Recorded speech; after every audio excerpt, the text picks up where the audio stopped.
Okay, I'm not really an historian, but I do think, or perhaps what I'm about to say has already been parsed by other people and more delicately laid out. But I'm going to do the work of a historian and work out where we are at the moment. So where the zeitgeist is at. So the most salient features that I see coming into play is basically the internet. That what the internet has done has increased access to high speed communication, high bandwidth communication from lower down the totem pole. So not just elites can perform mass communication essentially. Although that trend is has started to be clamped down on, and I think that that's sort of why the Twitter issue and things like that are quite important, and it'll be interesting to see if it ever gets resolved, if there ever will be proper free speech back in kind of internet public domain, or if we are going into a much more controlled. Um, anyway, let me just talk about the internet more for a second. So I think that look, society has always included a certain section of the population, or it's not even certain sections of the elite that have been, plutocratic in nature. Uh, Plutocrats being essentially kind of like oligarchs, but sort of parasitic, sort of against the interests of this general society that they are a part of. Um, and a system being able to transparently deal with plutocracy is, probably the gold standard, and the West has never been able to fully fix this problem, um, or at least certainly not in the American incarnation, since the passing of uh, the crossing of the guard from when the control of things moved from Britain to America. Um, it's perhaps the plutocracy has perhaps gotten a bit worse, especially in this modern world with modern ethics, where you can't just overtly exploit other populations anymore in foreign lands. Uh, the exploitation is more universal. It's uh, now I do think a lot of another factor that one has to consider is the intergenerational poverty uh, that society is currently sitting with. It's inescapable to see that the society of today is much poorer than the society of the 1970s, and that follows White's law that a society is as rich as it has energy available to it per capita for the price of that energy, and the price of energy has been going up. We have less availability of energy per person um, than we did, and that is going to have a consequence. Now, the internet has been partly a solution to that because if you can communicate at high speed, uh, you can get some. You might not be able to move things for the same price, but you can move messages for almost close to nothing. Uh, so that gives us something to do in a certain dimension um, while we're languishing in this kind of intergenerational poverty, which is itself a psychologically damning kind of feature because people are very attenuated to noticing patterns and noticing trends. And if you've lived in a society that's been in an upward trend where energy availability has only been going up per capita, where you get used to that. This is famously Eric Weinstein talks about this all the time. Uh, the ego, the which stands for embedded growth obligation. Now, I think that there's something like a psychological embedded growth obligation. When people know that they're not living in a thriving society, um, you start perhaps playing zero-sum games more often than not, become the default reversion. People revert to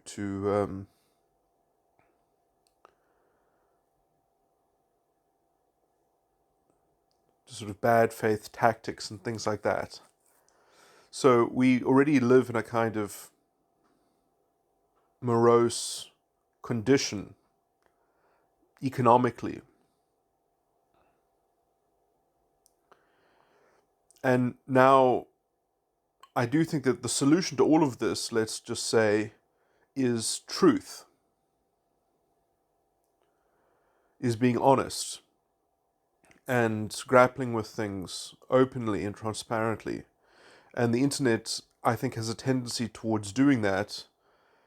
But at the same time, it's going to pique an interest in removing plutocrats because they're basically parasitic. Honesty and transparency are not what plutocrats want.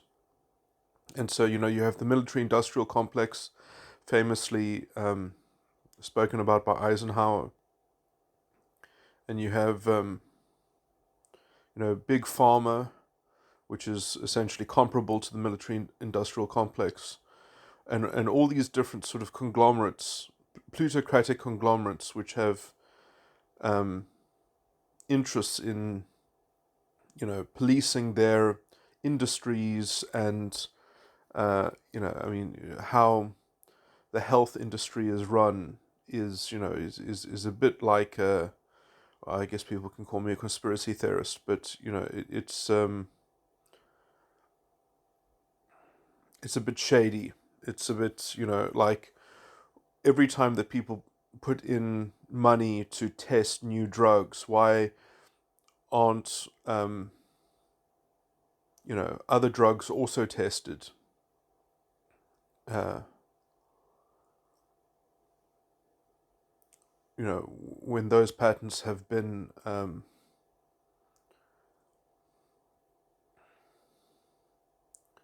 expired, and why don't natural things get tested? That there's obviously a failure of the market. That's exactly where the public good should be vindicated through some public intervention, through some kind of governmental um, program. But there's no such program. There's no political will, even though it's and you can even see in how certain different medical practices. I'm not saying socialized medicine is better than non-socialized medicine, but in some countries that practice socialized medicine, in some of their practices, um, you can see how they even cut away at the torrid amount of sort of toxic bad administration. How, for example, ozone is used uh, prodigiously in Germany for everything as a first port of call.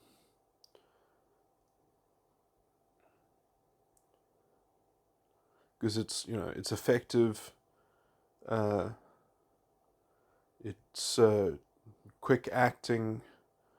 It can clear things up on first presentation before they metastasize or develop. It's used to combat cancer. They'll actually inject ozone around cancers and things like that.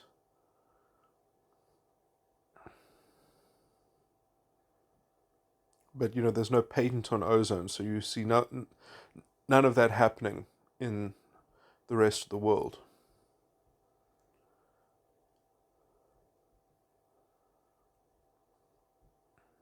Anyway,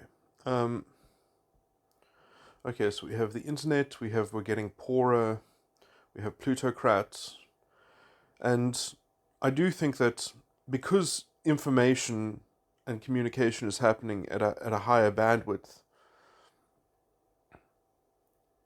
now to control the zeitgeist ideologically, they have had to implement a much lower level kind of groupthink, a much more ironclad groupthink to keep everyone bound into the narrative. So the narrative has gotten stupider. The propaganda has gotten more crude and more totalitarian,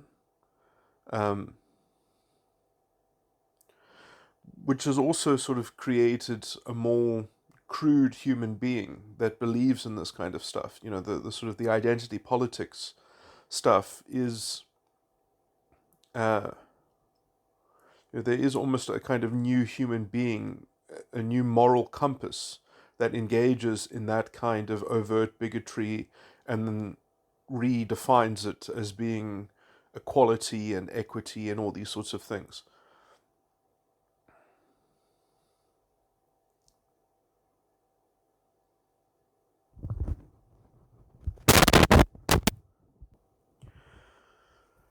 Now, the thing that I want to talk about this new human being is just how antithetical it is to the liberal order and the loss of the liberal order in the face of this cultural hegemon, which brings with it this kind of dread and this kind of depression over society, as far as I can see, because you no longer have an open vision to go and make a plan about your life or about something like that, because you have to be tracking not even necessarily on the side of this cultural hegemon, but this, let's say, ideological ironclad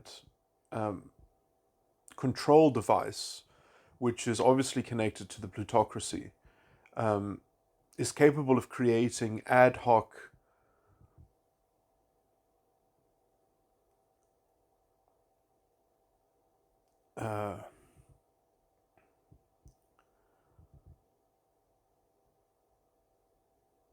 revisions and and to its rules. It can just create new ways to sort of to demand adherence of its new human being followers, of this new ilk, which have no nuance, no principles, no, it doesn't work with the philosophy of freedom. It doesn't work with the philosophy of liberty. It's completely incompatible.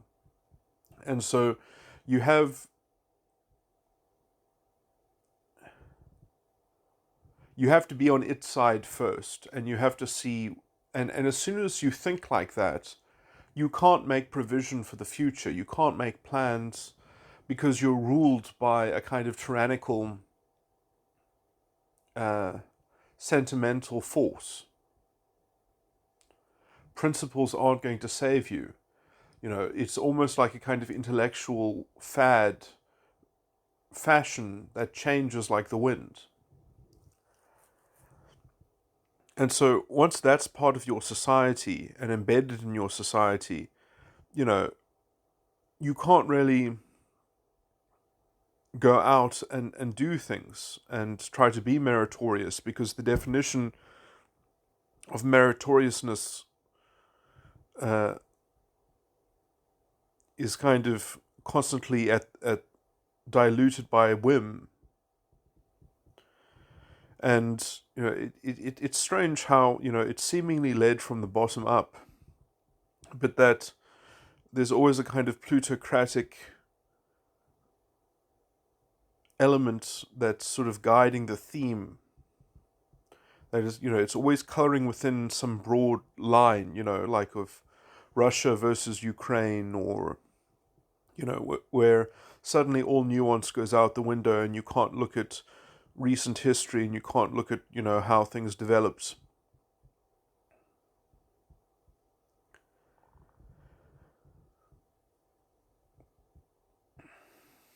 You can't look at the plights of particular people. It's always just a kind of grand narrative. Is almost as if everything is destined to produce a wonderfully stark black and white moral picture of everything.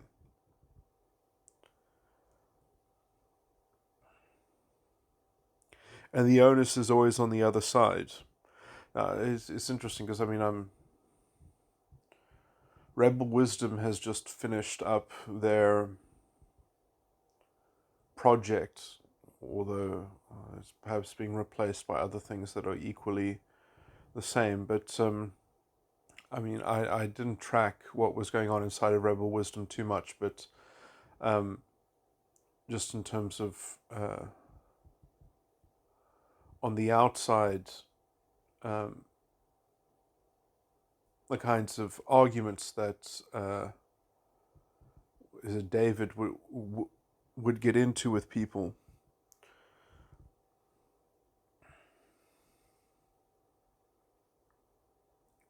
Is it Richard? Oh my word, I'm so bad with names. I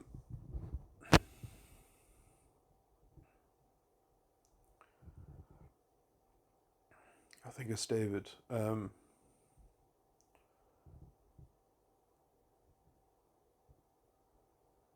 How he went after Brett Weinstein over the ivermectin stuff, and all these sorts of things where.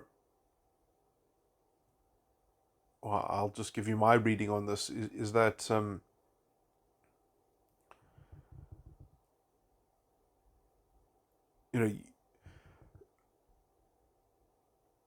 basic contextual facts just get lost out the window. The idea that actually no one knows about what the long-term effects of this vaccine are going to be.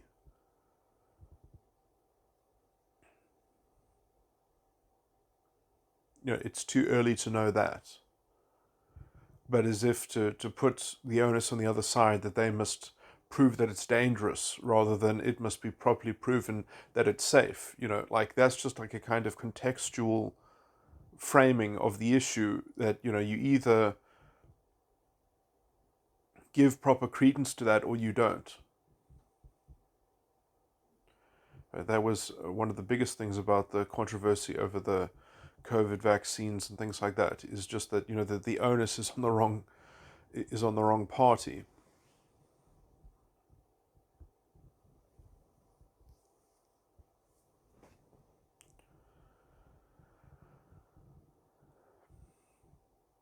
But the idea that you can find people to make stark statements because, well, it is, it's like evidence of absence becomes absence of evidence.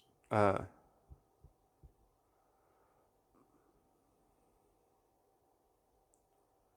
I think I said that wrong. Absence of evidence becomes evidence of absence.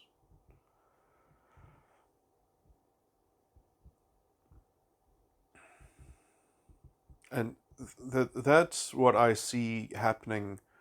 Tremendous. That's the moat that keeps a lot of this ideological, plutocratic, things safe. And somehow there are always these sort of elite, plutocratic elite interests combined with this kind of low-grade groupthink.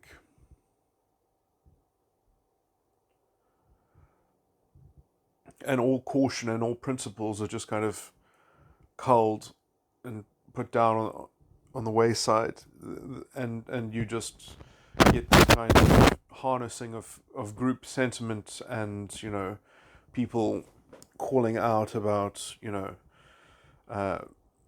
people killing people because of their lack of compliance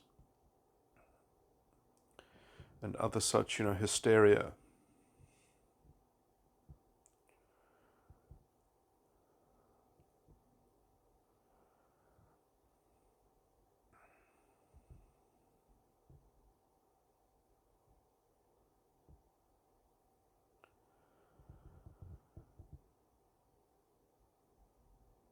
But yeah, I mean, I do find it offensive when people, pretend to stand on the facts, and they've got all these scientific papers supposedly confirming their opinion about something that can't be confirmed uh, in this time scale. That blatant contextual framework is just completely somehow lost.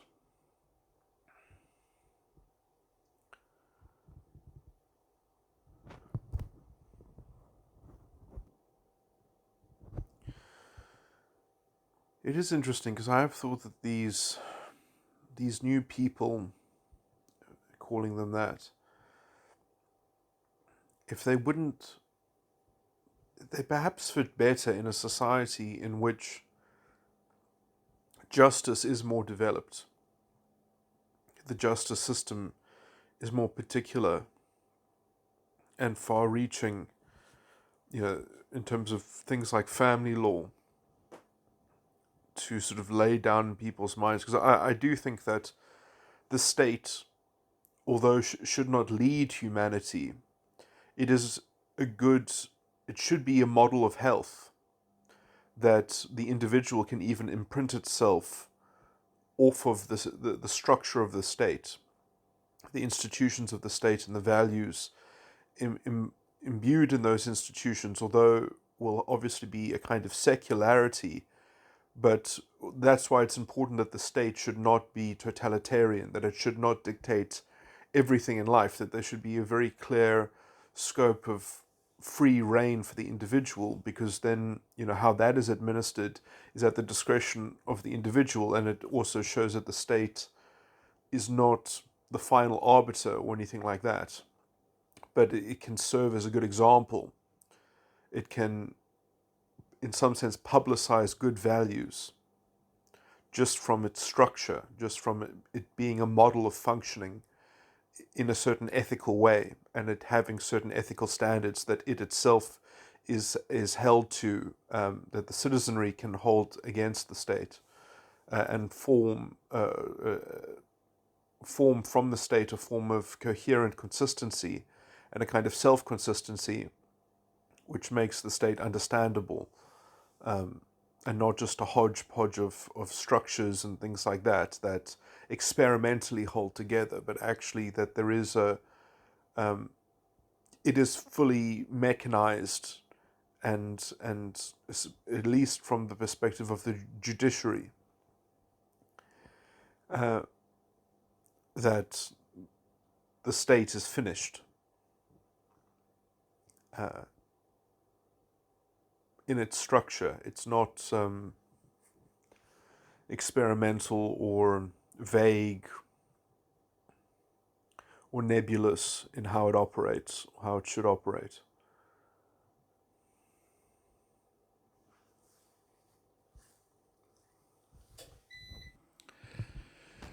But all of that to say is perhaps these people are obviously in need of education, these new human beings.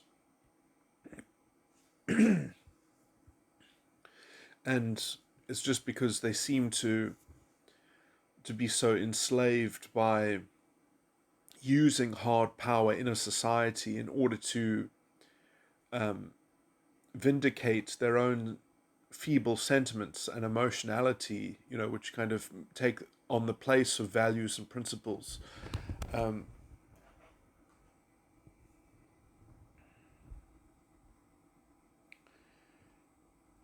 that having the correct form of state in place would at least assist them into developing a kind of libertarian self ownership, internal locus of control, a critical thinking, healthy psychology.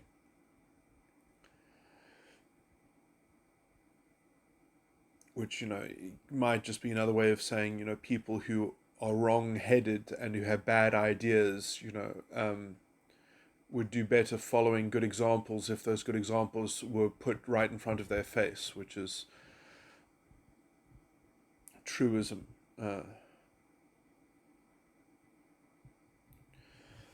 Well, that's no guarantee anyway that they still wouldn't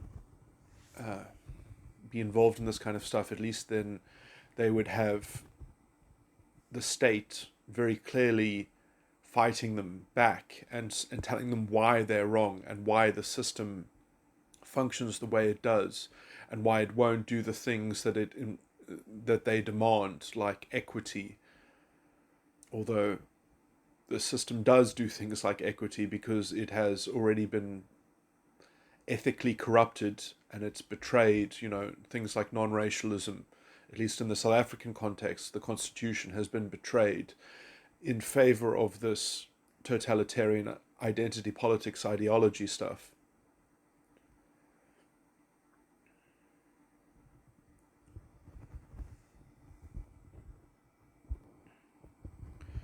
But anyway, I guess the point of my digression into that example of developing things like family law is, or I don't know if I said specifically family law, but is just so that at every level values can be said to have an impact and that they can sort of be rationalized into people's fiduciary duty, and that a court would be able to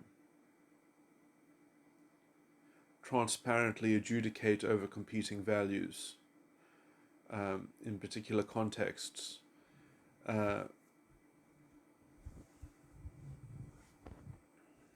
At least, in terms of some subject matter, not all, but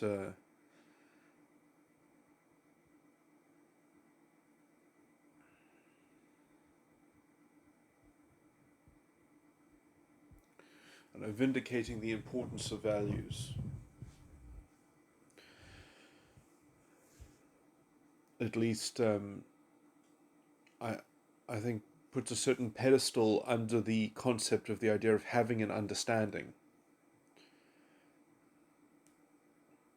which is connected to things like the reasonable man test and having a certain level of self ownership and also just general competence. But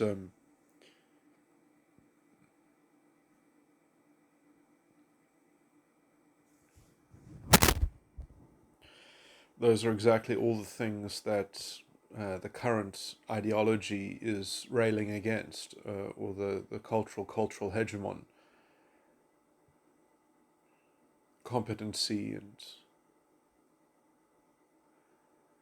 reasonableness and understanding and values replaced by appearances, statistics, quotas, and a kind of rhetoric which is, doesn't matter if that rhetoric and those policy demands fail to actually engineer the thing that supposedly they're linked to, they're still called for. So you have this kind of hypocrisy or paradoxical infantilism of the self being perpetrated by this cultural hegemon, by the identity politics crowd.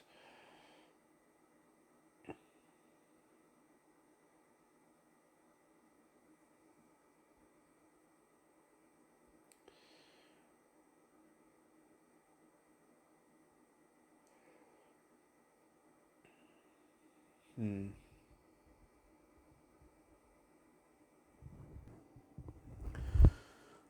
this is a bit fanciful, but I think the reason why I keep on hopping on about family law in particular is because I think that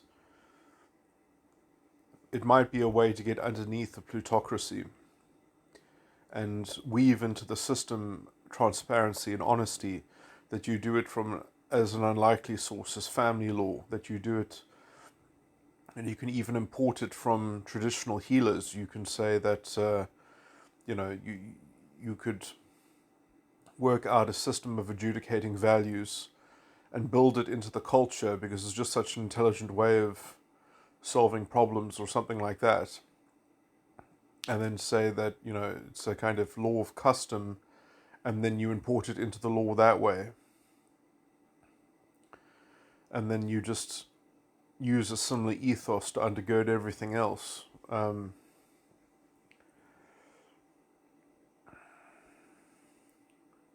Since it's really been betrayed and corrupted from the top down, from the kind of high constitutional values of non-racialism and things like that, since those have been betrayed and sullied and distorted,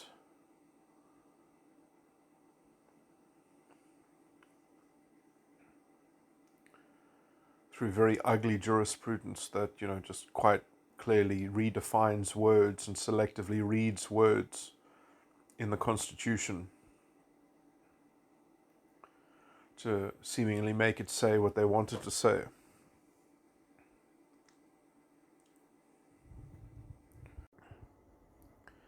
This is just kind of an afterthought. I was listening to a very informative lecture by Peter Thiel, and the main subject matter of the lecture kind of eludes me because it was a tremendous sort of flow of thinking that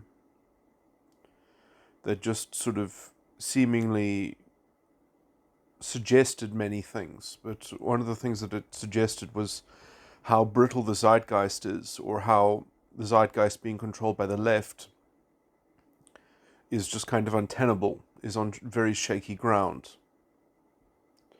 But also how it's invested into elements of kind of overt plutocratic subversion. He didn't quite quote where he got this from, but he said that someone who is very good to follow to work out what the mainstream is peddling had this idea to, as a kind of precautionary principle, to stabilize the world. And when people say that, Gibbons, I think, is the sociologist. I hope I've remembered his name correctly. I think it's John Gibbons. Anyway, that might be way off. Or maybe it's Gibson. I think it's Gibbons. And whenever people start talking about precautionary principle, that's who I think of. But just out of a pure precautionary principle that the way to stabilize the world is four things. There are four tenets, and this is what Peter Thiel quotes in his lecture. Restrict technological development, ensure that there does not exist a large population of actors representing a wide and recognizably human distribution of motives. And that's quite a strange restriction. Ensure that there does not exist a large population of actors representing a wide and recognizably human distribution of motives. So the only thing that I can take from that is that, because I don't exactly quite understand that restriction, except that it's a kind of, maybe it's a panacea to the mind virus of ideological possession.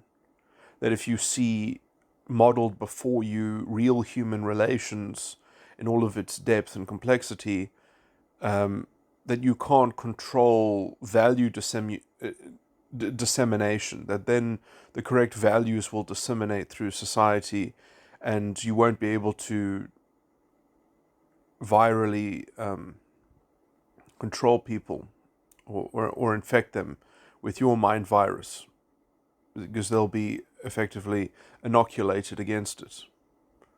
So it's just about restricting models of alternatives as social forces. Uh,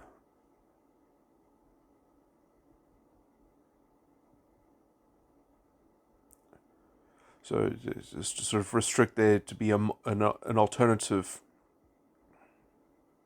being modeled to the public or being modeled to individuals, um, as a way of managing social forces. Uh, anyway, the third restriction was effective preventative policing, and the fourth tenet was global governance, that you would have to have some kind of global government over everything, in order to keep everyone quashed, so that no one individual group or something like that could get in the way of this kind of large scale totalitarian control over everything. Uh, to sort of to serve the precautionary principle.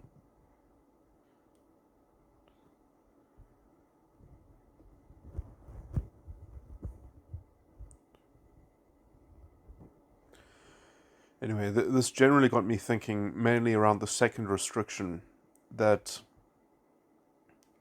being able to disseminate values and being able to combat ideological possession, essentially, is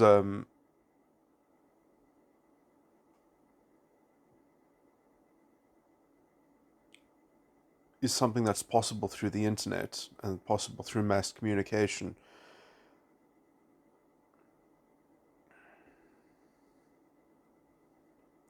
And so, when people are restricting reach of other people, yeah, it really makes the whole Twitter scenario look worse and worse, just looking at the recent news of Elon Musk not reinstating Alex Jones. So, or saying no to reinstating Alex Jones, or unbanning him.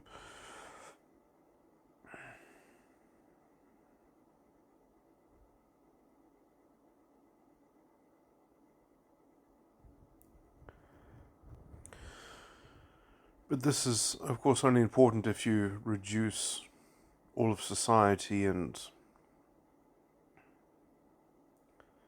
down to a kind of system of values dissemination, and therefore influence over values dissemination becomes a determining factor that controls things.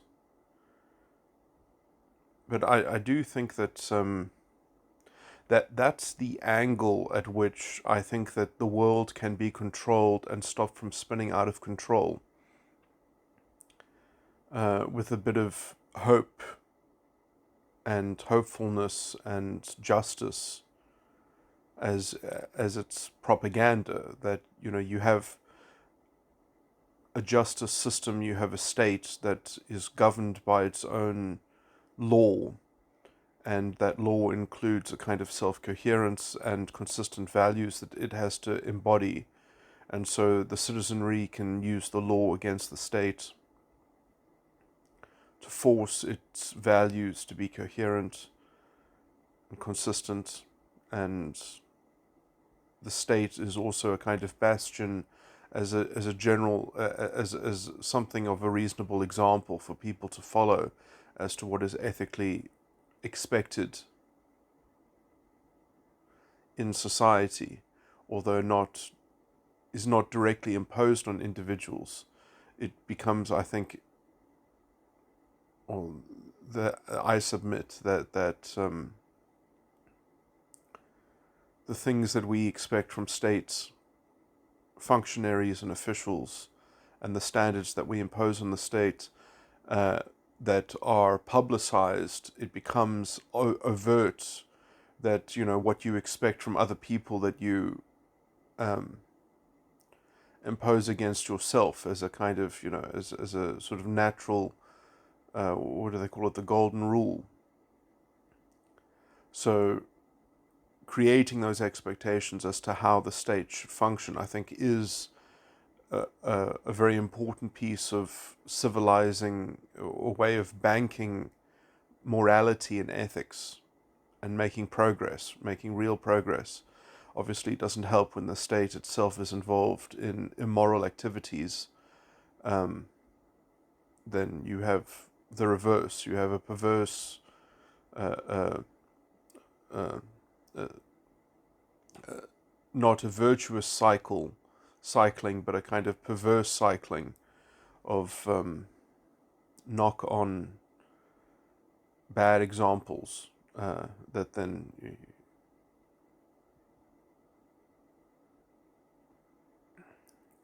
for people to sort of follow with a sense of impunity because the state gets away with it.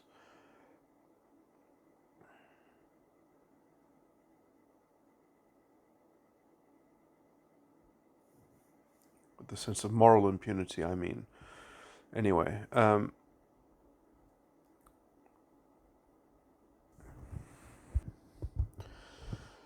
so just to belabor the point yet again,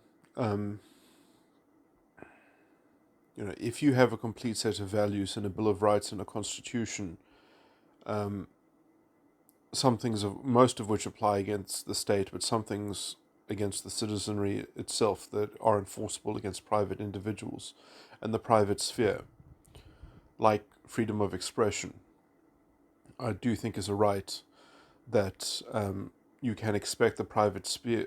Obviously, not every kind of actor in private life should have the same kind of responsibility to ensuring other people's freedom of expression.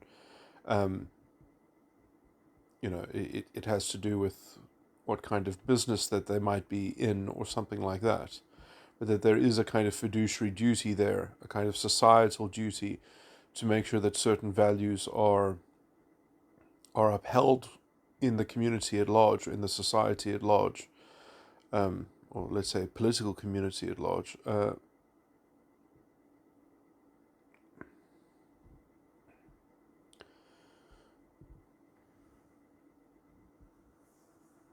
And that's also, I think, generally a general solution to some of, sort of the class arguments that are made against society and things like that.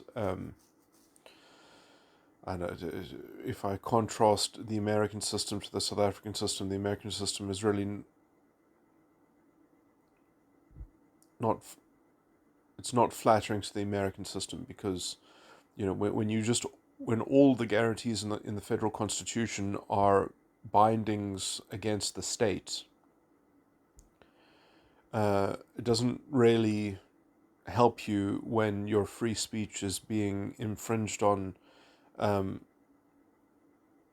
by private actors. So that's just something, for example, that in my country, at least on paper, um, we don't have that kind of strange oversight